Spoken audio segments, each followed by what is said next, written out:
I'm IT, aka Ike Taylor, aka Swag, aka One of a Kind, aka I don't shoot twos, I shoot threes on the 3-point conversion radio.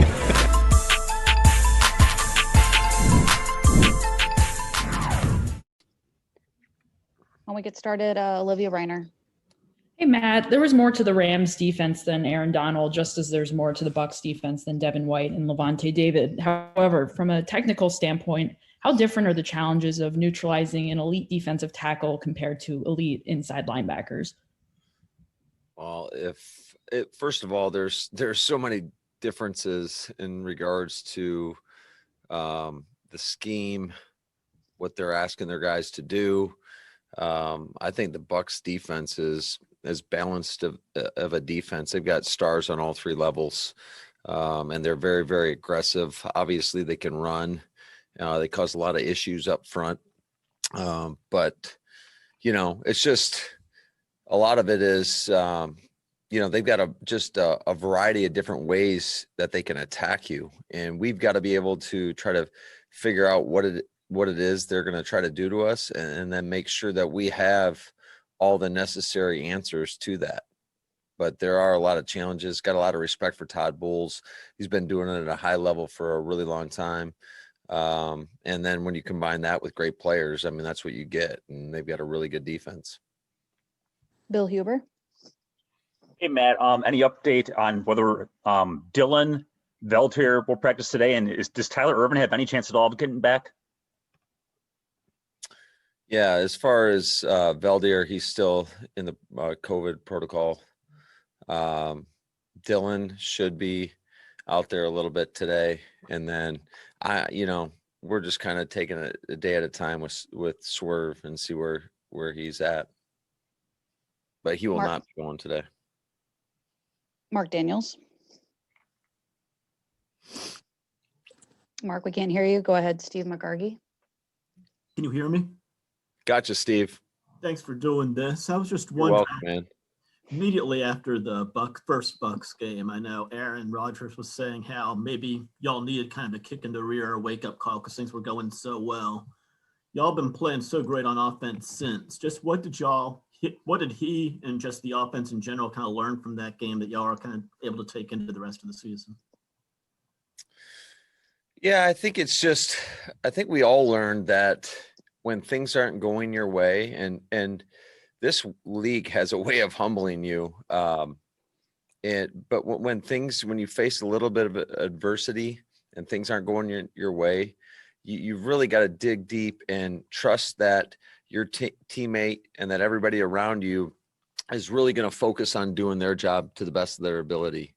And I think a lot of us, including myself, were just, we started to press, and you can't do that in this league, especially when you're going against such a great defense like we were, this Buccaneer defense. Joey Knight from the Tampa Bay Times. Matt, can you hear me okay? Gotcha, Joey. Thanks. They started using Leonard Fournette and Ronald Jones in tandem this last game, kind of a thunder and lightning thing. What's your impressions of those guys? Oh, yeah. They're two dynamic backs. They kind of bring a little something different to the table. Got a lot of respect for both those guys.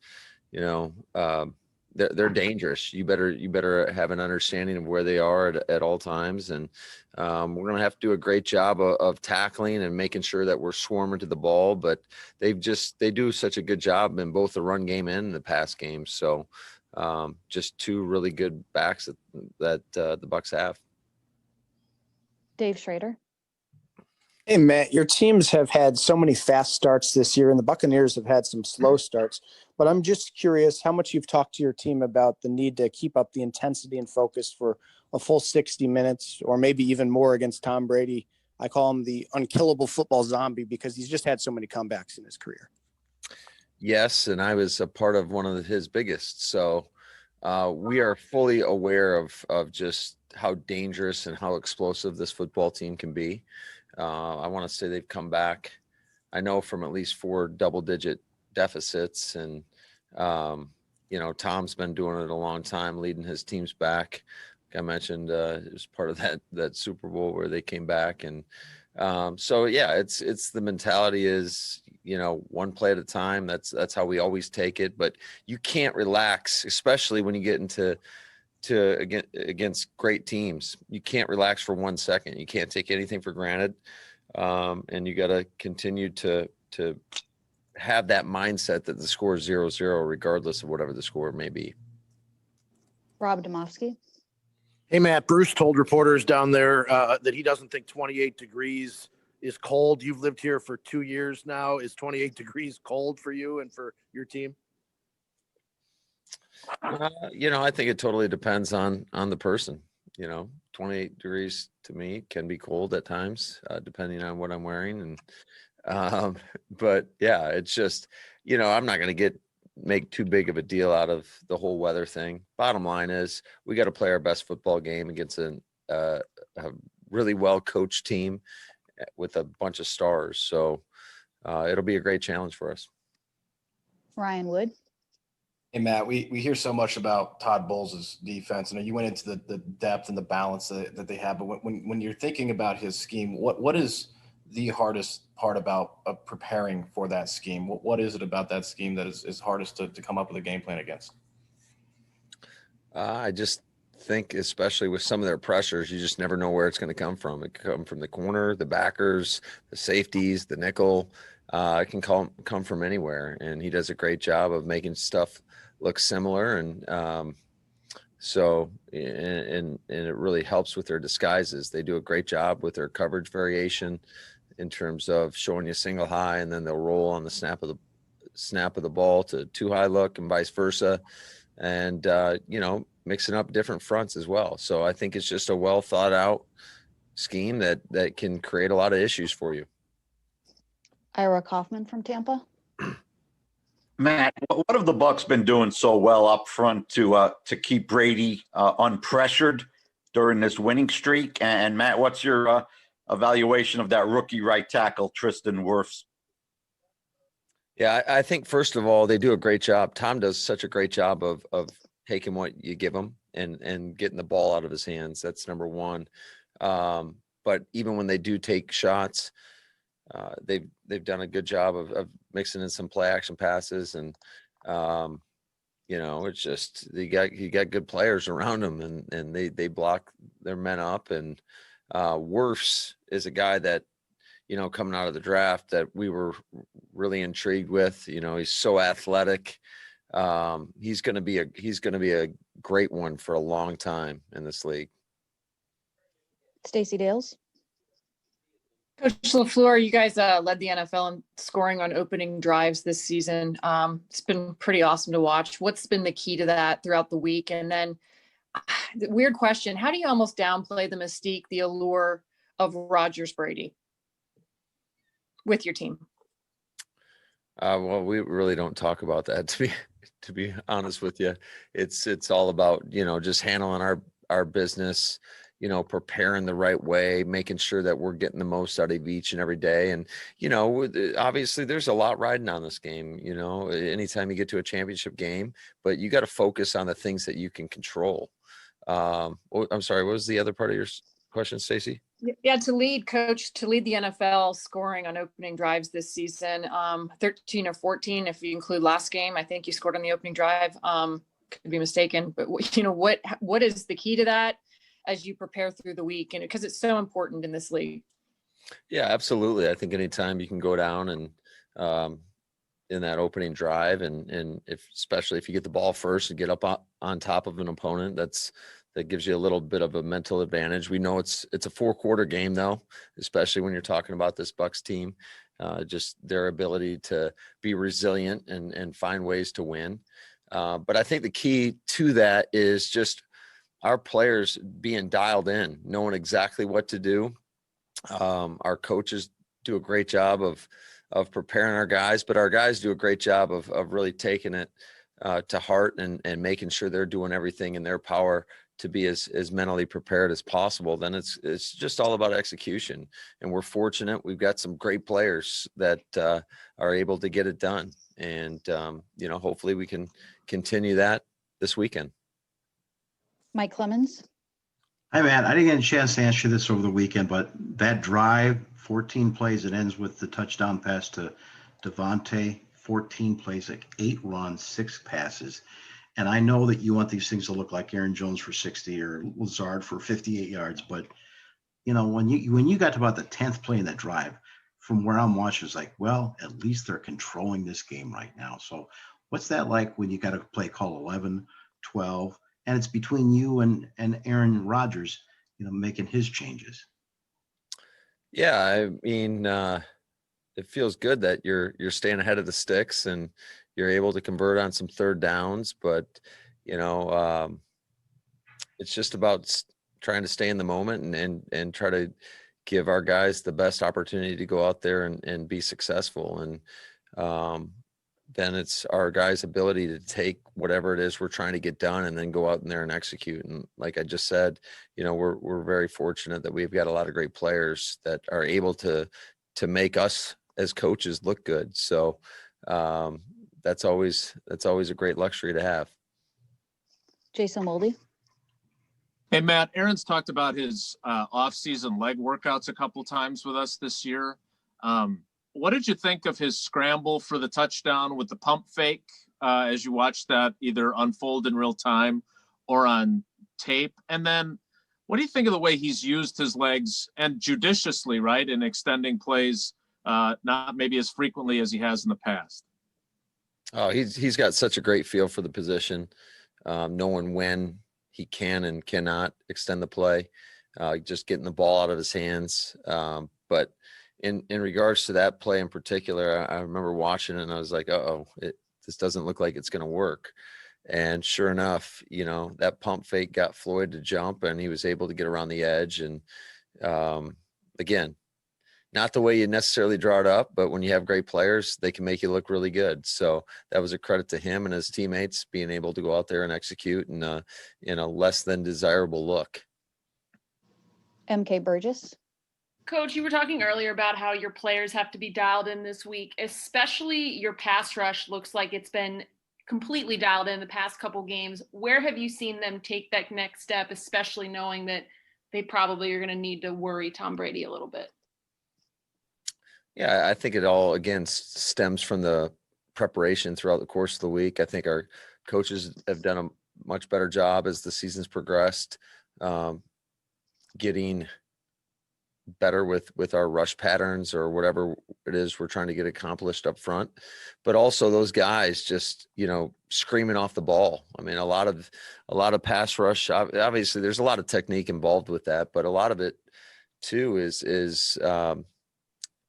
just playing with that energy and the effort that you need. It also takes guys on the back end doing their job, the linebackers doing their job. So there's a lot of marriage between, the coverage and the rush in order for it to be successful and put pressure on a quarterback. Aaron Nagler. Coach, throughout the year, we've heard you talk about guys on opposing teams as far as coordinators play to their profile, as far as like what you expect or don't expect. Sometimes they veer from their profile. Considering the success Tom Brady's had against Mike Pettin, is this a week where you have to kind of alter your profile a little bit because Tom has had a lot of success against Mike?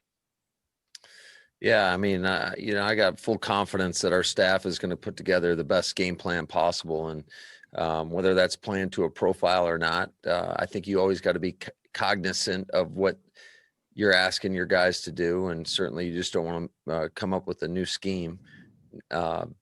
You've got to do what you do to some regards, but you can definitely make tweaks throughout the, in your preparation in terms of the plan that you're going to give the guys. But for the most part, I would say it's going to be pretty consistent. I think that we're going to have to do a great job of mixing things up versus Tom, because he's does such a good job of being able to dissect different coverages and whatnot. So you gotta try to keep them kind of off balance somehow, some way. And that is always the challenge. Every team I've ever been with, when you're going against a guy of his caliber, is, how do you vary some of the looks that you give them?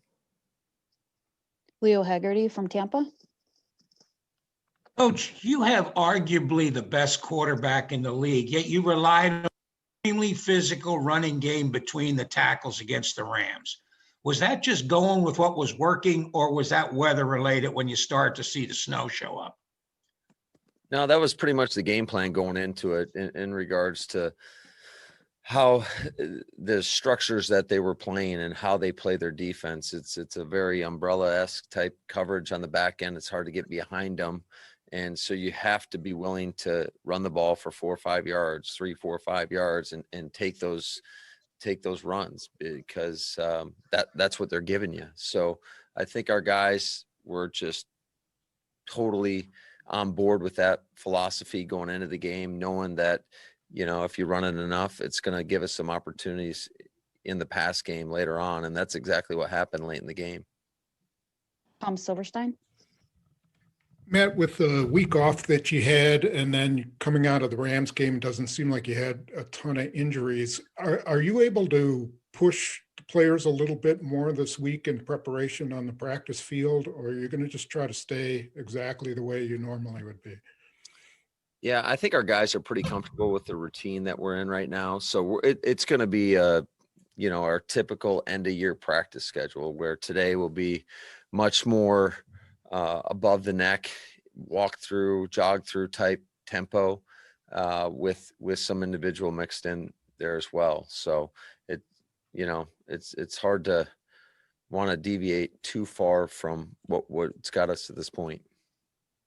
Matthew Winfield. Hey, Coach, for all the talk before the season and in the early stages of this year of why you guys didn't draft a receiver or add one in free agency besides Funchess, clearly most of us were the idiots and you guys knew what you were doing. But looking at that top three specifically, you've got Devontae, who's a superstar, who could do everything. Allen, the guy that does all the dirty work. MVS, the guy that could take the top off the defense. What would you say about how they complement each other? And when everyone else was freaking out about that room, is this what you envisioned all along? Yeah, I think you always have to look at the whole of the group, and it's not just those three guys. It's EQ and Malik as well. They get in there quite a bit. Tavon, has a role. It's how these guys, how you put these guys in a role and how accepting they are of their role and how they all feed off each other. And it is a complementary group. But it's not just those guys either. It's how do the tight ends fit into the equation? How do the backs fit into the equation? It truly is an all 11 philosophy. And you got to find ways to try to put guys in position where they are best suited and they can best help your football team. And we've got a bunch of smart guys that definitely gives you an ability to kind of move them all over the place a little bit. And, we'll just try to put them where we feel like they can best help us have success on offense. We'll do one more. Mark Daniels. Sorry about that earlier one, Matt. I got a question about Chris Barnes. How do you think he handled the club and any chance he might have a smaller model to wear this weekend? I thought Chris did an outstanding job. Just, it's a shame he had that big club on when there was a potential for a interception there towards the end of the game. But no, I thought he did outstanding. Just does such a great job of kind of directing traffic out there, getting everybody on the same page. He certainly does not play like a rookie. But yeah, to your point, I hope that we can come up with a smaller club, and we'll see if that's possible throughout the course of the week. All right, Coach, that's it. Thanks for your time. Thanks, guys. Take care.